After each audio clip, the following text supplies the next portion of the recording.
There's a balancing now, a transformation of the world right now. And women have these unheard wisdom that we never hear. And when that comes out, then we can have healing. That's critical that we do that. There's so much wisdom out there. And if it doesn't get passed on, the men won't even be able to heal. They've got to hear these words in order for their own healing. And I have 3 sons, and I want them to help have that nurturing, that love, that knowledge, so they can get in contact with their heart. I saw a t-shirt that said, "Life is fun."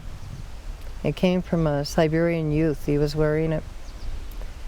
And that is it. And it's getting to that point where life is fun, and you have to go through so many trials and difficulties, and learning to rely on a creator, something bigger than yourself. And once you do that, then it's a joy to be living. And yeah, I mean, it's not all doom and gloom. It is fun out here. And when I saw this youth wearing this beautiful t-shirt, going, yes, you know, 'cause that is what has happened to me. I've gone through. I'm clean and sober today. I live a day at a time. However, if I hadn't gone through those struggles, I wouldn't appreciate the fun and the laughter. My husband does puns. There's no day that doesn't go by where we don't laugh. And laughter is healing. Laughter is very healing. The worst thing that you have to face is you. And in order to get to the life is fun part, this is what we have to do. We have to look at ourselves, really evaluate, process that, and be able to go on. And once we get that spiritual connection to our Creator, it is my belief, then the joy comes in. I have a chair up at camp that says "Her Happy Place," which my husband just put on it. It's a white chair. And it has blue paint spilled on it, which matched my tennis shoes, because I spilled a can of paint because I was trying to do something in action. And I had a choice. I had a choice of when I accidentally hit something, and the paint can, the full gallon of paint, went up in the air, flipped over, and came down on me and my chair, because I was standing when it happened.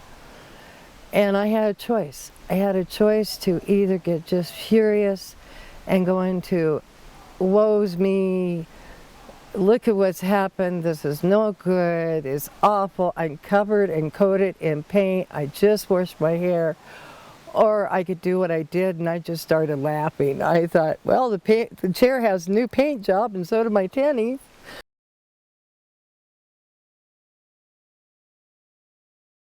Everyone right now, every single human being is dysfunctional.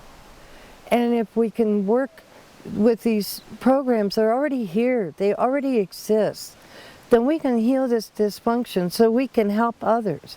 But once we begin to heal that dysfunction, then we end up happy. Do your very best every day, and that's good enough. Some days it's not as much as you'd like, but oh well, tomorrow might be better. I was very down 34 years ago. I had managed to come off the streets and get my life back. I had a severely handicapped child, had massive head trauma in an auto wreck. He was 3 months old. I had 2 kids that were going through transition of a previous divorce and now living with Mom. There were a lot of things that were just weighing very heavy on me. And then I noticed that every day that I practiced that principle of the lemon to the lemonade, and I would look at myself in the mirror, this is where the mirror comes in, I would look in the mirror and say, I love you, you're okay today, everything's going to be okay, it's just as it's supposed to be.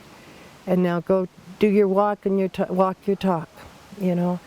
And I found each day was better, but I had every excuse in the book not to do that. It was heavy. I was a battered woman at that time. I was beat up all the time. My husband at that time was a non-vet. God bless him, he's passed now. But my husband at that time was hurting horribly, and he didn't have any help. And so the family got the blunt of it, and I was the one that got the blunt. And so there was that going on. The auto wreck destroyed everything we had. Our car was no longer functioning, so he couldn't work. And so there was a lot of things back then that had happened. Everybody has those episodes in their lives where things are really dark. And these are the tools I use to pull myself out of that darkness. I had to find a higher power that I felt could love me, and at 2 years in sobriety, somebody said, choose your own version, it's okay. And so I chose George Burns' image. And because he loves laughter, you know. Yo, God, hello, we're having a difficulty, and he didn't zap me dead either, you know, and I could do anything I wanted, and I found out he just loves me. That my creator, my force, my goddess.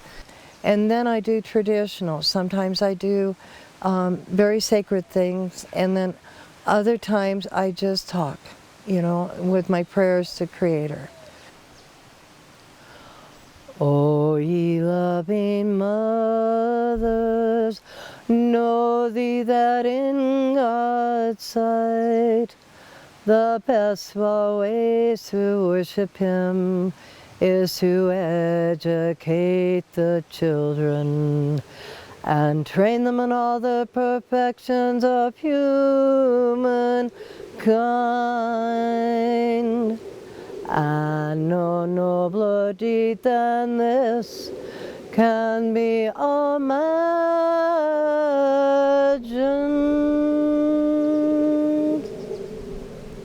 Grandma